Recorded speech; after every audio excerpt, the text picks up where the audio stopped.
খুবই গুরুত্বপূর্ণ একটা বিষয় নিয়ে আলোচনা করতে যাচ্ছি। অবশ্যই ভিডিওটা শেষ পর্যন্ত দেখবেন। আশা করি আপনাদের কিছুটা হলেও উপকারে আসবে। ১ম বিষয় হচ্ছে ফেসবুকের এমন কোনো জিনিস নাই বা এমন কোনো ফিচার নাই বা হচ্ছে যে এমন কোনো কিছুই নাই যেটা আপনার জন্য ইম্পোর্টেন্ট না। আপনার পেজটাকে গ্রো করার জন্য অবশ্যই ফেসবুকের প্রত্যেকটা জিনিসই আপনাকে জানতে হবে এবং এটার ইউজটা জানতে হবে। ধরেন ফেসবুকে অবশ্যই একটা ইম্পোর্টেন্ট পার্ট হচ্ছে ক্যাটেগরি সিলেক্ট করা। এখন এই ক্যাটেগরি অনেকের কাছে মনে হইতে পারে যে আ আমার আমি কনটেন্ট ক্রিয়েটর। আমি হচ্ছে কনটেন্ট বানাবো, মানুষের কাছে পৌঁছে দেব। এটাই হচ্ছে আমার কাজ। ক্যাটেগরি এর ইম্পোর্টেন্সটা এখানে কেন আসলো? এখন মানে এটা একটা নরমাল কোয়েশ্চেন হইতেই পারে। কিন্তু আপনি জানলে অবাক হবেন যে এই ক্যাটেগরির উপরে ডিপেন্ড করে আপনার পেজ কতখানি গ্রো হবে। 100% ডিপেন্ড না করলেও আসলে একটা পেজ কিভাবে গ্রো করবে এটা অনেক বিষয়ের উপর ডিপেন্ড করে। ফেসবুক অ্যালগরিদম অনেক বিষয় ক্যালকুলেট করে দেন ডিসাইড করে যে কোন পেজটাকে সে গ্রো করাবে, কোন ভিডিওটাকে গ্রো করাবে। তো এরকম ধরেন ১০টা ক্রাইটেরিয়া আছে। তার ভিতর এই ফেসবুকের পেজের ক্রাইটেরিয়া সিলেক্ট করা একটা মোস্ট ইম্পর্ট্যান্ট। এখন বলতে পারেন যে তাহলে এইটা আমরা কিভাবে মানে কিভাবে ক্যাটেগরিটা সেট করব বা হচ্ছে যে মানে কোন বিষয়টার উপর গুরুত্ব দিব ক্যাটেগরি সেট করার ক্ষেত্রে। তো এই বিষয়টাই আমি ডিটেইলস বলব। তো ১ম আসেন যে অ্যাকচুয়ালি আমি যখন একটা পেজের ক্যাটেগরি সিলেক্ট যদি আমি করতে চাই, সেক্ষেত্রে আপনার কি বিষয় মাথায় রাখা দরকার? নাম্বার 1 ১ম বিষয় হচ্ছে টার্গেটিং অডিয়েন্স। অ্যাকচুয়ালি আপনি কি টাইপের অডিয়েন্সকে কি টাইপের ভিডিও দেখাতে চাচ্ছেন? এটা সহজ করে যদি বলি, ধরেন কোন কনটেন্ট ক্রিয়েটর রান্নার ভিডিও দেখাচ্ছেন।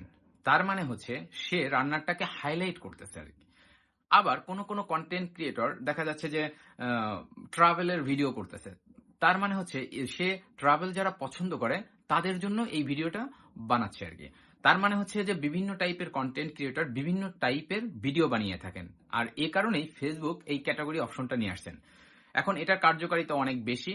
এত ডিটেইলস না বলে সংক্ষেপে যদি বলি, তাহলে ধরেন আপনি একটা লোকাল বিজনেস আপনার পেজ ধরেন লোকাল বিজনেস টাইপের। তো এই লোকাল বিজনেস যখন আপনি সিলেক্ট করবেন তখন ওইখানে আপনার রিভিউ, ম্যাপ বিভিন্ন টাইপের অপশন আসবে। বাট আপনি যদি এখন পার্সোনাল পাবলিক ফিগার যদি চুজ করেন তাহলে আপনার পেজের উদ্দেশ্যটা হবে কি যে আপনার পার্সোনাল একটা জিনিসকে ব্র্যান্ডিং করা। তার মানে হচ্ছে আপনাকে সর্বপ্রথম মানে সিদ্ধান্ত নিতে হবে আপনি কি টাইপের ভিডিও বানাবেন এবং কি টাইপের দর্শক আপনার এই ভিডিওগুলো দেখবে। এই যে কারণ হচ্ছে যে বিভিন্ন পেজ বিভিন্ন টাইপের হইতে পারে। যেমন কোনটা হচ্ছে খেলাধুলা বিষয়ক হইতে পারে, কোনটা ট্রাভেলিং বিষয়ক হইতে পারে বা কোনটা চাইল্ড রিলেটেড হইতে পারে, কোনটা শপিং রিলেটেড হইতে পারে। সেই কারণে আপনি কি টাইপের ভিডিও বানাবেন তার উপর বেস করে আপনি সেই টাইপের অডিয়েন্স এক্সপেক্ট করেন। যে কারণে আপনাকে প্রথমেই আপনার ভিডিওর মাধ্যমে কোন টাইপের অডিয়েন্সকে আকৃষ্ট করতে চাচ্ছেন সেই জিনিসটা সর্বপ্রথম আপনি ডিসাইড করে ফেলবেন। এটা হচ্ছে একটা বিষয়। সেকেন্ড বিষয় হচ্ছে ধরেন ক্রেডিবিলিটি মানে বিশ্বস্ততা। তার মানে হচ্ছে ধরেন আমি পছন্দ করি ট্রাভেল জাতীয় ভিডিও। এখন আপনার পেজে আমি একটা দেখলাম আ মানে ট্রাভেলের একটা ভিডিও দেখলাম। তার মানে আমি আপনার ওই ট্রাভেলের ভিডিওটা পছন্দ করলাম, আপনাকে ফলো দিলাম এবং পরবর্তীতে এক্সপেক্ট করলাম ওই টাইপের একটা ভিডিও আসতে। বাট পরবর্তীতে দেখা গেল কি যে আপনি ট্রাভেলের ভিডিও না দিয়ে আপনি দিয়েছেন কি রান্নার একটা ভিডিও। তার মানে কি আপনার প্রতি আমার বিশ্বাসটা উঠে গেল। তার মানে কি সেকেন্ড বার কিন্তু আমি আপনার ভিডিও আর দেখতে যাব না। তো এইজন্য আপনাকে এই ক্যাটেগরি সিলেক্ট করাটা খুবই ইম্পোর্টেন্ট যেন দর্শক বা আপনার অডিয়েন্স যে জিনিসটা পছন্দ করে আপনার পেজে আসছিল সেকেন্ড টাইম যেন সেই জিনিসটা সে আপনার কাছ থেকে পায়। এটা হচ্ছে একটা বিষয়। থার্ড বিষয় হচ্ছে ধরেন সার্চ অ্যাবিলিটি। অ্যাকচুয়ালি ফেসবুক তো প্রতিনিয়ত আপনার পেজটাকে অ্যানালাইসিস করে।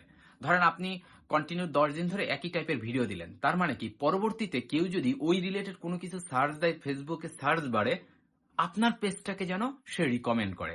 যে কারণে এই সার্চ অ্যাবিলিটি বাড়ানোর জন্য অবশ্যই পেজের আপনার ক্যাটেগরিটা খুবই ইম্পর্টেন্ট। সেকেন্ডলি ফোর্থলি ফেসবুক বিভিন্ন টাইপের ফিচার দিয়ে থাকেন। এখন এই কোন ফিচার আপনি পাবেন কি পাবেন এটাও কিন্তু ডিপেন্ড করে হচ্ছে আপনার ফেসবুক মানে ক্যাটাগরির পেজের ক্যাটাগরির উপর। সাপোজ ধরেন আপনি ই কমার্স টাইপের একটা কি বলে পেজ ওপেন করলেন, তাহলে সেখানে আপনি ধরেন রিভিউ এর অপশন পাবেন বা শপ করার অপশন পাবেন। কিন্তু আপনি যদি এন্টারটেইনমেন্ট টাইপের কোনো কিছু ক্যাটাগরি সিলেক্ট করেন, তাহলে কিন্তু আপনি সেখানে টিকিটিং সিস্টেম থাকবে, ইভেন্ট সিস্টেম থাকবে, যে কারণে এটা খুবই ইম্পর্টেন্ট। ফাইনালি ফিফথ নাম্বার হচ্ছে আমার কাছে যেটা মোস্ট ইম্পর্টেন্ট মনে হয়, সেটা হচ্ছে অ্যালগোরিদম। ফেসবুকের অ্যাকচুয়ালি সবকিছুই তো আপনার কি বলে ফেসবুক অ্যালগোরিদম হ্যান্ডেল করতেছে, অ্যানালাইসিস থেকে শুরু করে আপনার পেজের গ্রো থেকে শুরু করে reach, engagement, everything calculate by algorithm. তো অ্যালগোরিদমকে তো আমাদের খুশি করতে হবে, খুবই সিম্পল। তার মানে আপনার পেজের যদি ক্যাটাগরি থাকে, ফেসবুক অ্যালগোরিদম আপনার পেজের একটা যে যে ক্যাটাগরিটা আপনি সিলেক্ট করছেন সেইটার সাথে যদি আপনার কন্টেন্টের রিলেশনটা খুঁজে পায়, তার মানে অ্যালগোরিদম তখন স্যাটিসফাই হয়ে যায়। নেক্সট টাইম কেউ ওই রিলেটেড কিছু সার্চ দিলে আপনার পেজটাকে সাজেস্ট দিতে পাঠায়। বিষয়টা হচ্ছে যে সাজেস্ট ফর ইউতে আমাদের কাছে যে ভিডিওগুলো আসে, এগুলো মেইনলি অনেক এই ক্যাটাগরির উপরও ডিপেন্ড করে, যে কারণে এটা খুবই ইম্পর্টেন্ট। তো এই বিষয়ে, এই 5টা বিষয় মনে রাখবেন, তাহলে আশা করি আপনারা বুঝতে পারবেন যে কি বলে ক্যাটাগরির প্রয়োজনীয়তাটা কি। এখন আপনি ক্যাটাগরি সিলেক্ট করবেন কিভাবে, এটা একটা বিষয়। ধরেন আপনাকে প্রথমে ডিসিশন নিতে হবে যে অ্যাকচুয়ালি আপনি কি টাইপের ভিডিও বানাবেন। এটা হচ্ছে ফার্স্ট অফ অল। মানে আনন্দ দিবেন নাকি কুকিং বা হচ্ছে ট্রাভেলিং বা daily life, something like that. এইটা হচ্ছে ফার্স্ট অফ অল আপনাকে ডিসাইড করে ফেলতে হবে যে আমি এই টাইপের ভিডিও বানাবো বা এই টাইপের কন্টেন্ট আমার পেজে থাকবে। এইটা একটা বিষয়গুলো। সেকেন্ডলি, অনেক সময় দেখা যাচ্ছে যে আপনি সব মানে কাপড় চোপড়ের কোনো কিছু একটা বানাবেন, তো সব রিলেটেড। তো সেক্ষেত্রে শুধু মানে ক্লোথিং না দিয়ে আপনি কাস্টম ক্লোথিং সব দিতে পারেন। তাতে কি হবে, আপনার সার্চেবিলিটিটা অনেক বেড়ে যাবে। আরেকটা বিষয় হচ্ছে ক্যাটাগরির উপর আমরা যে পেজের ইনফো দিয়ে থাকি, এই ইনফোগুলোও কিন্তু আপনার ক্যাটাগরিকে মানে আপনার পেজের ক্যাটাগরিকে অ্যালগোরিদম খুঁজে পাওয়ার জন্য খুব ভালো গুরুত্বপূর্ণ ভূমিকা পালন করে। সেই কারণে আপনার পেজ রিলেটেড খুবই ইম্পর্টেন্ট কথাগুলো আপনার পেজ এডিট অপশনে গিয়ে মানে ডিসক্রিপশন লিখবেন বা হচ্ছে যে লোকেশন দিবেন বা হচ্ছে আপনার পেজের ইনফরমেশন দিবেন। এখন অনেকে মনে করতে পারেন যে পেজের ইনফরমেশন দিয়ে দিলে হয়তো পরবর্তী যদি আমি পরবর্তীতে যদি আমার পেজের কোনো ক্যাটাগরি চেঞ্জ করা লাগতো, তো তখন সেক্ষেত্রে কি করব। তো সেক্ষেত্রে তো অপশন আছে, এডিট অপশন আছে, তো আপনারা সেখান থেকে এডিট অপশনে গিয়ে চেঞ্জ করতে পারবেন। মোট কথা হচ্ছে আপনি আপনার অডিয়েন্সকে সিলেক্ট কি উদ্দেশ্যে আপনার ভিডিওটা বানাচ্ছেন, কাকে দেখাবেন, এই জিনিসটা মাথায় রেখে আপনার পেজের ক্যাটাগরি সিলেক্ট করবেন। আশা করি ফেসবুক অ্যালগোরিদম আপনার পেজটাকে রিকমেন্ড করবে এবং গ্রো হওয়ার জন্য খুবই সহায়ক ভূমিকা পালন করবে। Thank you.